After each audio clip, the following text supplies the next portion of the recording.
விஜயண்ணா சூப்பர்ண்ணா. நீங்க சினிமால நடிச்சதை விட அரசியல் களத்துல மிக சிறப்பா நடிக்கிறீங்கண்ணா.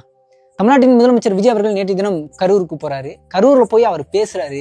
இந்த கரூர்ல 41 பேர் இறந்து போனாங்களே, அது காரணம் திமுக தான், அது காரணம் காவல்துறை தான், அவங்க எல்லாம் என் மேல சேர்ந்து பழிய போட்டுட்டாங்க அப்படின்னு பேசுறாரு. கொஞ்சம் கூட கூச்சம் இல்லாம, கொஞ்சம் கூட குற்ற உணர்ச்சி இல்லாம, வாய் கூசாம எப்படி போய் பேசிக்கிறாரு.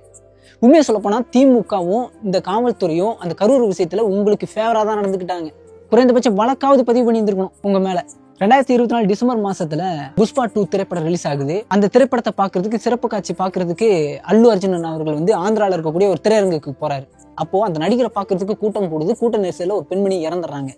ஒருத்தங்க இறந்ததுக்கு அந்த மாநில காவல்துறை என்னதான் பண்ணாங்க, அந்த நடிகர் மேல வழக்கு பதிவு பண்ணி அந்த நடிகரை கைது பண்ணி அந்த நடிகரை சிறையில் அடைச்சாங்க. அதுக்கப்புறம் ஜாமீன்ல அவர் வெளியில வந்தாரு. ஒருத்தங்க இறந்ததுக்கு 41 பேர் இறந்து போயிருக்காங்க. யாரை பார்க்க வந்து? புசி ஆனந்தா இல்ல ஆதவர்ஜனா இல்ல ராஜ்மோகனை பார்க்க வந்தா? கிடையாது, விஜய் அவர்களை பார்க்க வந்து குறைந்தபட்சம் வழக்காவது காவல்துறை பதிவு பண்ணி இருந்திருக்கணும். ஆனா பதிவு பண்ணல. ஏன் பதிவு பண்ணல?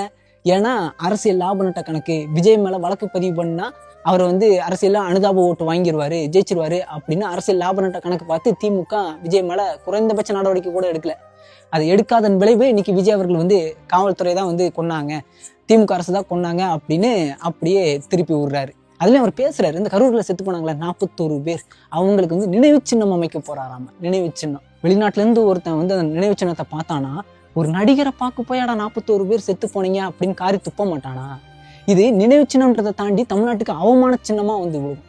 அவங்க இந்திய நாட்டின் விடுதலைக்காக போராடின தியாகிகளா இல்ல மொழிப்போர் தியாகிகளா? அவங்களுக்கு நினைவு சின்னம் வைக்கிறீங்க.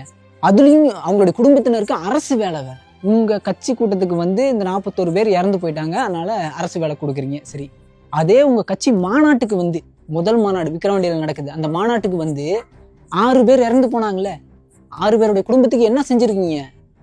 ஒண்ணும் இல்லைல்ல. அமோனியா வாயு கசிவு ஏற்பட்டு 18 பேர் இறந்தாங்களே, எத்தனை பேர் குடும்பத்துக்கு நீங்க அரசு வேலை போட்டு கொடுத்துருக்கீங்க? இல்ல. 2 வருஷத்துக்கு முன்னாடி சென்னை மெரினால வான்வெளி சாகசத்தை பார்க்க போறேன்னு போய் கூட்ட நெரிசல்ல 6 பேர் செத்து போனாங்களே, அவங்க குடும்பத்தினருக்கு நீங்க அரசு வேலை போட்டு கொடுத்துட்டீங்களா? இல்ல. ஒரு நாளைக்கு தமிழ்நாட்டிலேயே எத்தனையோ விபத்துக்கள் நடக்குது. அத்தனை குடும்பத்துக்கும் நீங்க அரசு வேலை போட்டு கொடுத்துட முடியுமா? முடியாதுல. அப்புறம் எதுக்காக நீங்க கரூர்ல இருக்கிறவங்களுக்கு மட்டும் அரசு வேலை? ஏன்னா இடைத்தேர்தல் வரப்போகுது, அதனால ஓட்டு பிச்சைக்காக நீங்க என்ன பண்றீங்க? அரசு வேலையை தூக்கி கொடுக்குறீங்க. மக்களை புரிஞ்சுக்குங்க, எல்லாம் நாடகம். விஜய் அவர்கள் பண்றது அல்பத்தனமான சில்லறத்தனமான நாடகத்தை அவர் செஞ்சுக்கிறாரு. அதனால நீங்க என்னைக்கு வெளிப்படைறீங்களோ அன்னைக்குதான் நாடு நல்லா இருக்கும், நீங்களும் நல்லா இருப்பீங்க.